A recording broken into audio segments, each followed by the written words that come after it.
तुम अब जाग जाओ, अगर अब भी नहीं जागे ना तो भगोड़ों की मौत मारे जाओगे। ध्यान रखना इस बात। 25 से 30 हिंदू लोगों को मार दिया गया है, सिर्फ और सिर्फ उनका धर्म पूछकर, उनका नाम पूछकर उनको डायरेक्ट बेरहमी से मारा गया है। बहुत सारे तो मेरे नामर्द हिंदू भाई ये सोच रहे होंगे कि यार ये तो कश्मीर में हुआ है और इसकी आवाज हम क्यों उठाएं। यही तुम्हारी नामर्दानगी का सबूत है मेरे भाई। यही तुम नपुंसक बन चुके हो, नामर्द बन चुके हो। यहीं से, इस डर की वजह से अभी से तुम डर रहे हो। कश्मीर में मामला हो रहा है और गांड तुम्हारी यहां फट रही है कि आवाज उठाएंगे तो क्या पता हम निशाने पे आ जाएंगे, है ना। ये हाथ जोड़कर आपसे निवेदन करता हूं, ये जात पात की लड़ाई ये फिर कभी लड़ लेना। वो आपको मारते वक्त कभी आपको नहीं पूछेंगे कि तू दलित है, तू सिख है, तू बौद्ध है। आपसे निवेदन करता हूं इस वीडियो को लाइक नहीं करो, मुझे कोई घंटा फर्क नहीं पड़ता, कोई मतलब नहीं। मैं लाइक बटोरने के लिए यहाँ नहीं आया हूं। आपको सिर्फ इतना करना है, आपको मोदी जी को, अमित शाह जी को कमेंट के अंदर मेंशन करना है। हजारों कमेंटें करनी है, लाखों कमेंटें करनी है, ताकि उनको लगे कि देश की जनता तय दिल से, तन मन और धन से उनके साथ है। ये वीडियो उस कुत्ते जर्मन शेपर्ड को भी जरूर शेयर करना जो विदेश में बैठकर ज्ञान फैलता रहता है भारत के बारे में। अब इस घटना पर उसका क्या कहना होगा ये जरूर से पूछ। मैं पक्ष और विपक्ष के सभी नेतागणों से कहना चाहूंगा, अब तो आप लोगों ने बहुत कमा लिया। 100 करोड़, 500 करोड़, 1000 करोड़, 1500 करोड़, 2-2000 करोड़ आप लोगों ने कमा लिया। अब तो हाथ जोड़ के निवेदन है आपसे, आम जनता के बारे में, गरीब जनता के बारे में, समाज के बारे में, धर्म के बारे में अब तो कुछ सोच लीजिए, चाहे आप पक्ष में हो चाहे विपक्ष में। अस्सलाम वालेकुम, जय हिंद। दोस्तों, इस वीडियो को आप जरूर पूरा देखना। काफ़ी इमोशनली थोड़ा सा गलत फील हुआ देखने के बाद, सोचा कि इस पे कुछ बात करूं।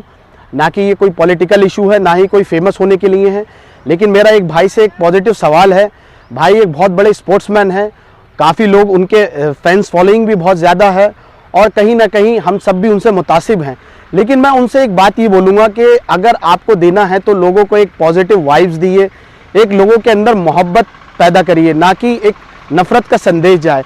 देखिए दोस्तों, अगर फॉर एग्ज़ाम्पल अगर मैं कोई भी काम गलत करता हूँ, अगर मैं वो काम गलत कर रहा हूँ तो जाहिर सी बात है कि उसका जिम्मेदार मेरी कॉलोनी थोड़ी है, या मेरा एरिया थोड़ी है, या मेरी कम्युनिटी थोड़ी है। वो गलत मैं कर रहा हूँ तो उसको गलत को मुझे ही फेस करना है। तो मेरे इस पे कहने का मतलब ये है, सही को सही और गलत को गलत। और देखिए दोस्तों, एक चीज़ मैं बताऊँ, अगर ये जो भी हुआ है फ़िलहाल उनको सज़ा मिलनी चाहिए और बहुत गलत किया है जिन्होंने भी किया है। और मैं एक बात यही बोलूँगा दोस्तों, देखिए कि आपने एक कहावत सुनी होगी, आज से बहुत अरसा पहले एक मुस्लिम कम्युनिटी में एक बार एक ऐसा हुआ, बहुत अरसा पहले। लोग आज के दौर में, पहले आज के दौर में भी वो पॉजिटिव लोग हैं, इसके सुनाने का मकसद यही है।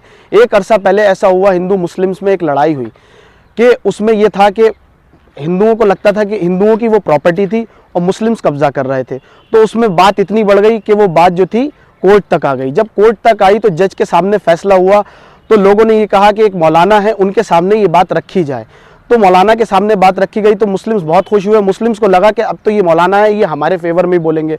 लेकिन जब फैसले की नौबत आई तो मौलाना बहुत शर्मिंदा होके, जब जज ने उनसे पूछा कि बताइए कौन सही है और कौन गलत है, तो उसमें मौलाना ने ये कहा, देखिए मैं अगर सच बात बोलूँ तो ये प्रॉपर्टी हिंदुओं की है और यहाँ पर मुस्लिम्स गलत हैं। तो कहने का मतलब ये है कि मुस्लिम्स बहुत नाराज़ हुए। तो उस जज ने ये कहा, उसका जवाब सुनिए, कि आज मैंने देखा कि मुसलमान हार गया, इस्लाम जीत गया। तो मेरे कहने का मतलब यह है कि लोग आज भी वैसी हैं।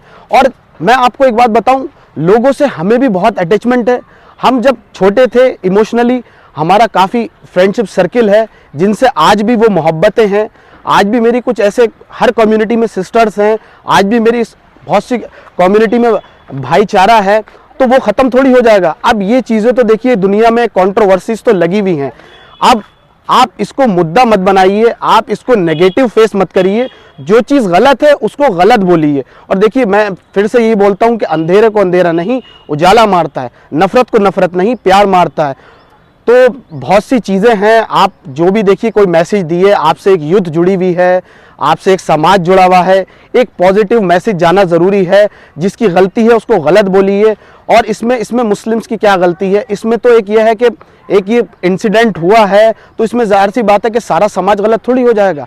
जिसको गलत कहना है उसको गलत बोलिए, ना कि एक नेगेटिव मैसेज दिए। एक सवाल और है भाई से, भाई बोल रहे हैं कि जात पात पूछ के मारा गया। आपसे मेरा एक सवाल है, उसमें मुस्लिम्स की भी तो डेथ हुई है, तो क्या उससे नाम पूछा गया था कि आप कौन हो? तो आप थोड़ा सा आप समझिए कि आप क्या मैसेज दे रहे हैं, इस चीज़ को समझिए। क्या वो जो जिसकी डेथ हुई है तो वो भी तो मुस्लिम था, इसमें आप ये क्यों बोल रहे हैं कि वो आप जात बात देखने के बाद आपको शूट करेंगे? देखिए क्राइम क्राइम है, क्राइम के सामने ना कोई जात है ना कोई पात है, कौन मुस्लिम्स कौन हिंदू कौन सिख कौन क्रिश्चियन। जब क्राइम होना है तो उसको क्राइम को तो क्रिमिनल जो होगा वो करेगा।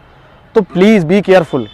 आप एक ऐसा मैसेज दिए कि जिससे लोगों में प्यार मोहब्बत, आजकल वैसे भी देखिए दुनिया में क्या बचा, 4 दिन की ज़िंदगी है, कौन कितना जी रहा है, लोगों के साथ कितनी टेंशन है, हर आदमी लाइफ को लेके दुखी है, डिप्रेशन एंजाइटी कितनी प्रॉब्लम्स को दुनिया में फेस कर रहा है, उसको क्या मतलब है? तो मेरे कहने का मतलब यह है कि दुनिया में रखा ही क्या है, तो प्यार मोहब्बत से रहें, जितना भी लाइफ में जिएं या लाइफ को एंजॉय करें, एक भाईचारा रखें, एक मोहब्बत रखें। सोचा है कि ये मैसेज ज़रूर दूं। कहीं ना कहीं मैं भी थोड़ा सा इमोशनल हो गया था वीडियो देख के भाई की। तो बस मेरा यही कहने का मतलब है। हम आपको नेक्स्ट वीडियो में मिलेंगे। जय हिंद, जय भारत, अल्लाह हाफिज़, अपना ख्याल रखिए।